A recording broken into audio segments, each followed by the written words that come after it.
I'm Jess, and it's so great to be with you for a few moments today. Welcome to Kingston Standard Church, our online version. I'd love to invite you to connect with us online or in person. If you're in the Kingston area, come on out. We would love to see you. If you're limited to online connection though, not a problem. Just be sure to check out our website for at-home worship resources.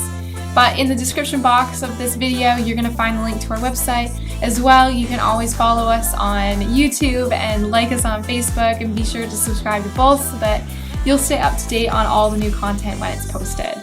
We have a variety of resources available to families and kids on both Facebook and YouTube, so if this is your first time joining us, or if you've been here before, we want to encourage you to go ahead and check that out, because our mission is to equip families for the conversations that they have together to learn and grow and follow Jesus.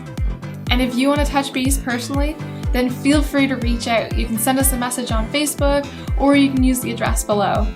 So let's dive in and see what we're going to learn about today. In one of the places I worked at one time, this guy who I was working with stepped into my office and he said, "Now we've got this last minute opening for a fishing trip on the Bay of Fundy, and it's tonight. Would you like to be a part of it? Would you like to fill that spot?" Well, I thought about it, and in my head, it was all the same stuff like happens to you when you have that kind of a chance. You're kind of like, that sounds great, but I've got all these things, and how do I do this? And I ended up saying, no, I don't think I'll go this time. He said, okay, I just wanted to offer you the opportunity. Now, wouldn't you know that that particular fishing trip actually made the news for good reason? That trip caught and reeled in the largest shark that had ever been recorded in the Bay of Fundy.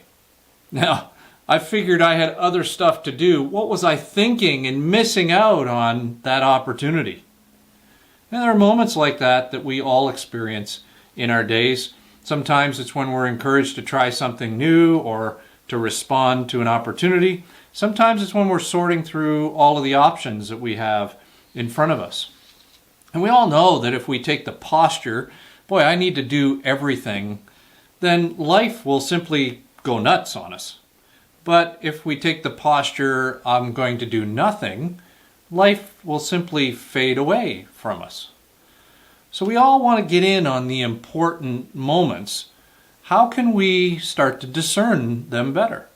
And for those of us who are sorting through what it means to follow Jesus, there are God-inspired moments that come our way.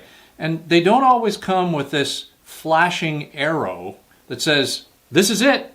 Look, this is the one right here.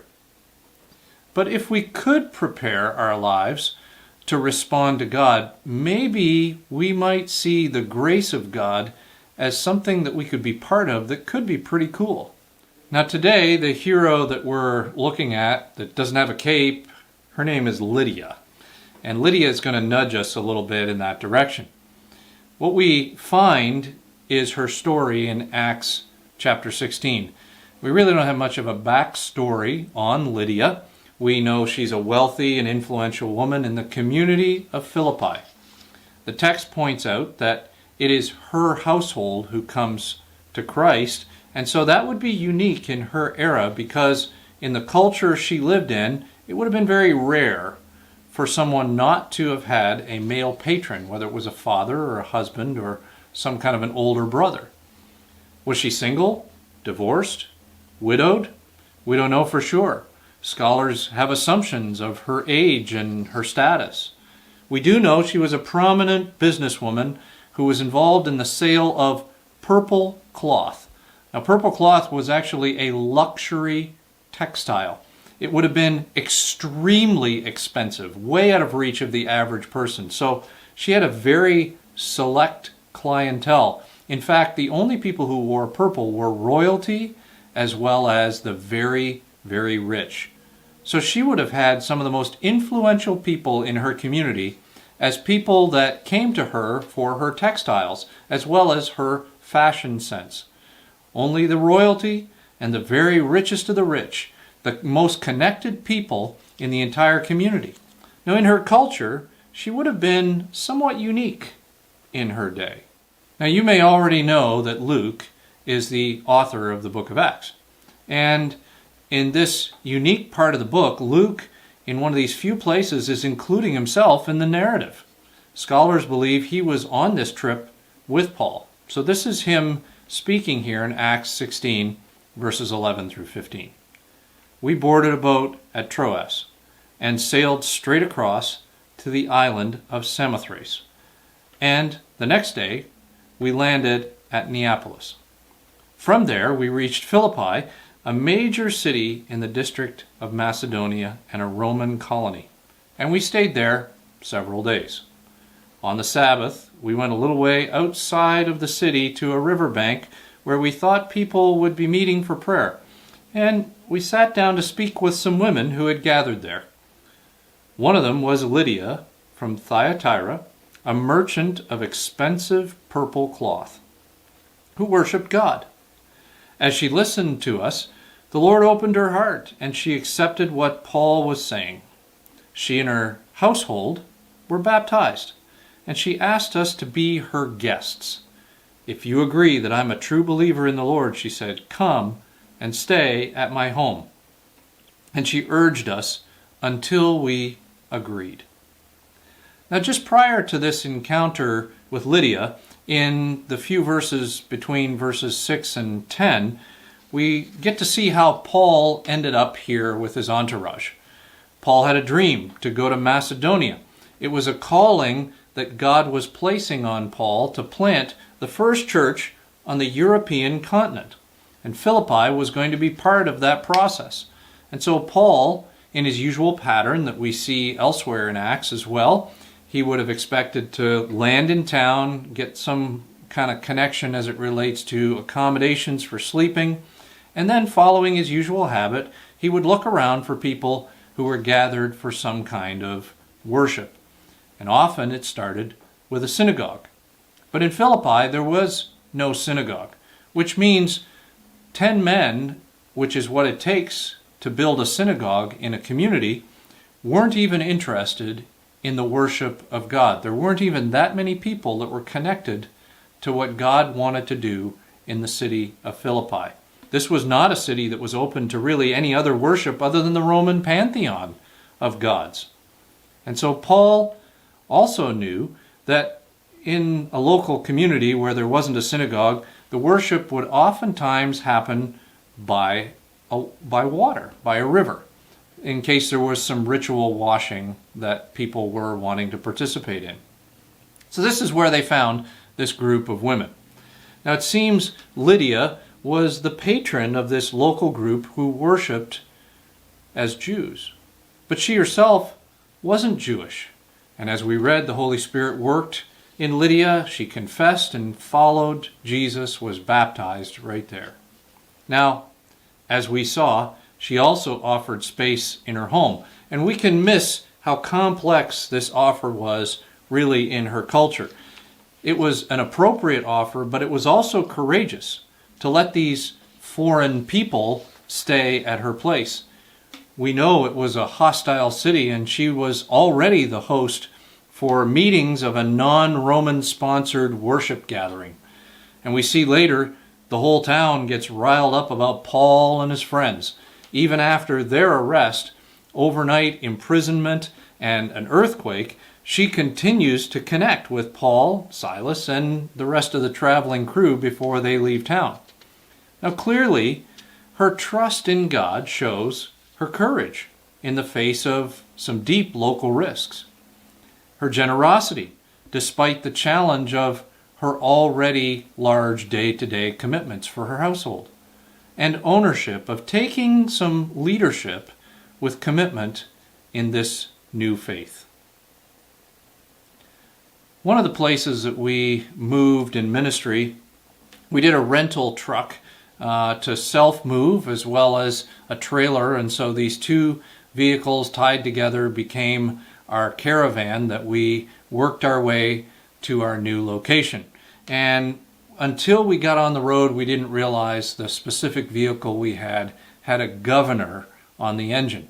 It wasn't a governor that regulated speed, it regulated engine speed. And so as a result, the engine wouldn't chug beyond a certain rate, and even going up hills, the max it would give you just caused the weight of the vehicle to slow down to about 5 or even 6 or 7 kilometers per hour.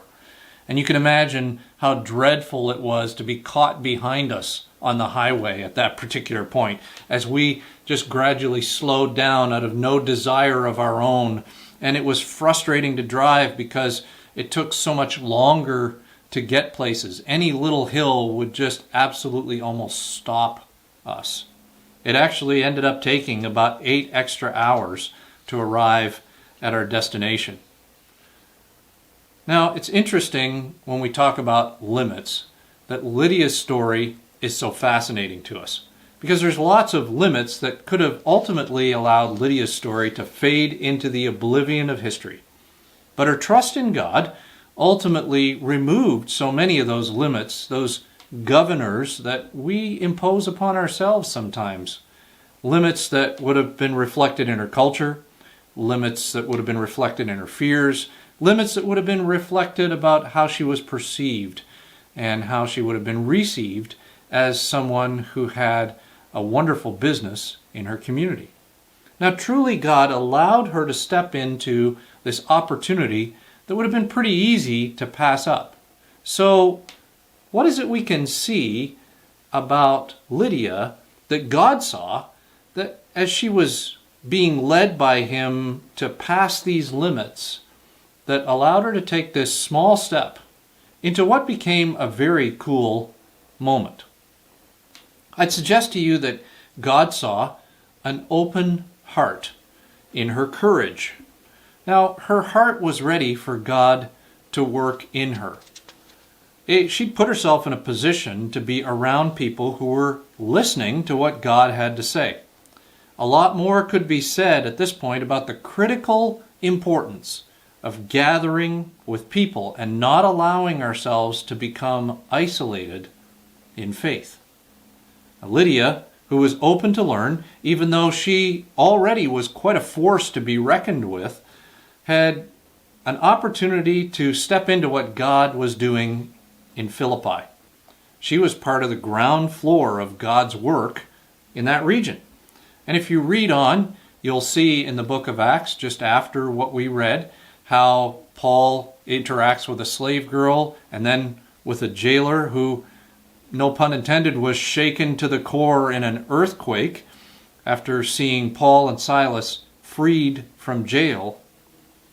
She could have easily reasoned she already knew enough about God.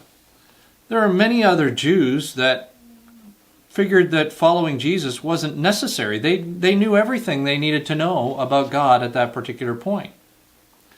Now, this can happen to us too, can't it? Even though many of us who follow Jesus and have embraced His sacrifice come to the place where we love to learn, we still can become resistant to God's direction, especially when there's new things that are a part of it or some kind of an uncomfortable risk. Our answers can be, well, that doesn't really fit my idea or a direction that I think, or that risk, for that matter, doesn't fit my idea of faith. It can become difficult to hold on to the essentials of faith and have an open heart about things that are non-essential that oftentimes maybe need to grow and change. And sometimes I've watched people add all kinds of extra things to what they think the essentials really are. But Lydia had an open heart that led her to discover what faith in Jesus would look like, and along with her whole household, transformed the community. As we mentioned, this was at great risk to her business. I mean, she had a significant business that could have alienated customers with this new worship of a foreign god. These decisions could have ruined her local reputation. Wealthy people, rulers, royalty, they have images to keep in the community. They have a lot to lose. You could imagine how some of those conversations might have gone. You know, Lydia, I love your designs and your fabric, but I just cannot be seen doing business with you any longer. I would lose my position because I would be perceived as being disloyal to Caesar.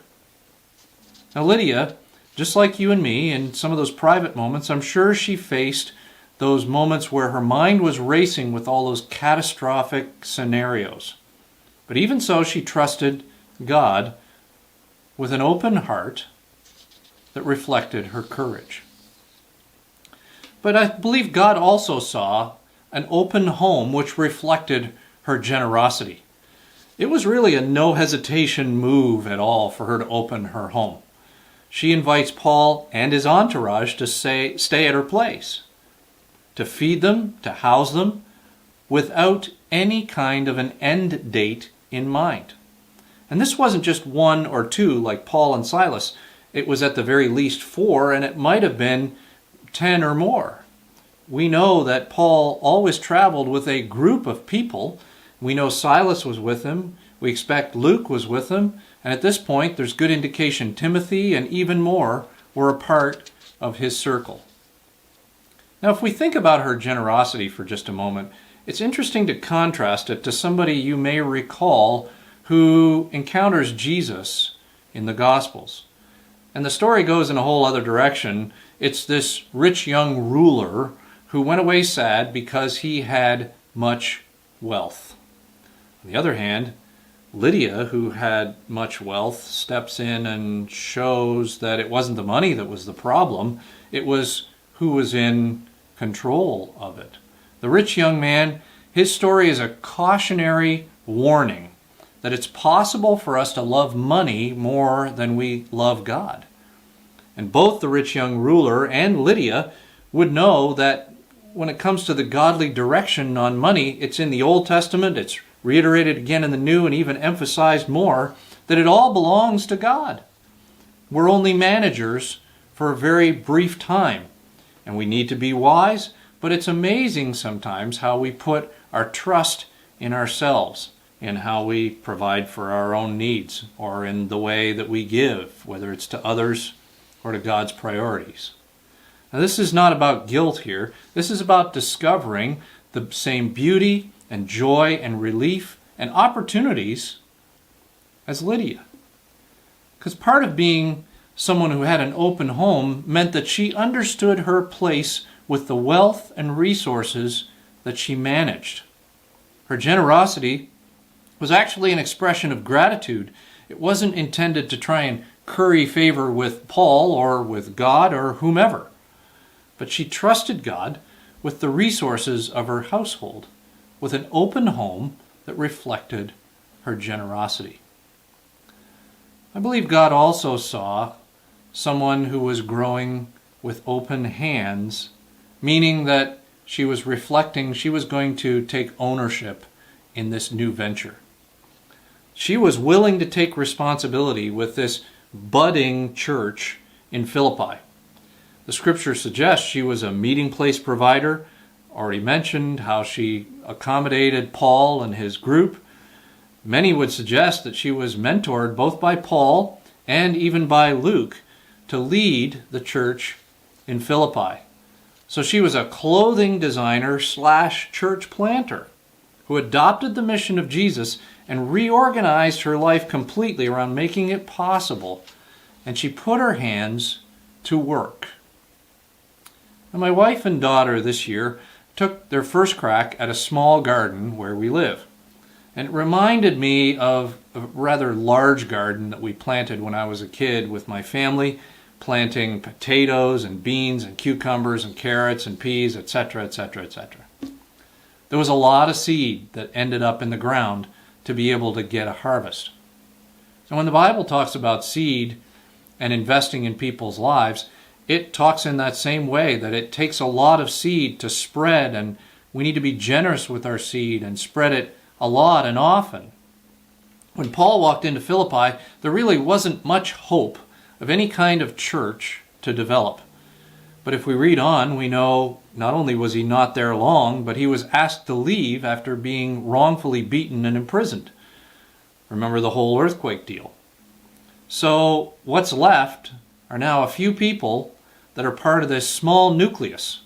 And they were the house church that started it all in Philippi, the first church on the continent of Europe.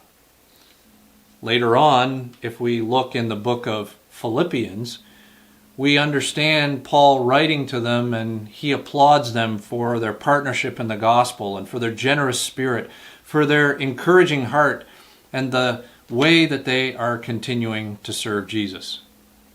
Lydia, as a clothing designer / church planter, is investing in people planting all kinds of seed to have this kind of a harvest grow in Philippi, a city that, remember we mentioned, it wasn't even interested enough in God to have a synagogue.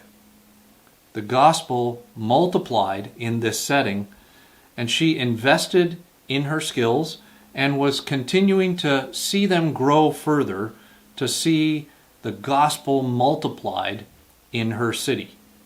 She trusted God with what it meant to take responsibility. So she had open hands that reflected her willingness to take ownership. Now, when we think about all the options and opportunities that come our way, whether it's in a day or whether it's in a month or a year, it can be hard to discern. But with Lydia and with us, there are God-inspired moments that come our way. And when we look around, if our default is to say, well, that's not that convenient, or I'm not sure I like that, or I'm not sure I'm comfortable with the risks involved, we may miss the encouragement, some of the challenges that are part of it, but also the adventure that God is opening to us. And Lydia becomes really easy for us to identify with because she really is an ordinary person in ordinary circumstances, showing an ordinary faith in an extraordinary God. Now that's a statement we'd love to have be said about our lives too, that we invested in people and that we had an ordinary faith in an extraordinary God, and it transformed the people around us. So what helped Lydia respond to God can also position us to be ready for His direction. One of the things that it may require of us is courage, to have an open heart to lean on and learn from God in a learning posture. It may require generosity, to have an open home which reflects our approach to the way that we understand our resources. And it may reflect taking ownership, having open hands that are a part of our willingness to step up and take responsibility where God is leading us. And maybe, like Lydia, in responding to God, we might discover the grace to be part of something really cool. Thanks again for joining us today. Be sure to subscribe to our YouTube channels, or if you're watching this on Facebook, then you can like and follow us there. And it would mean so much to us if you took a moment to comment, like, and share this video so that others are able to enjoy it as well. And hey, if you're in the Kingston area, come on out. We would love to see you. Please know though that you are loved and that we're praying for you. And we certainly appreciate your prayers too. We'll see you soon.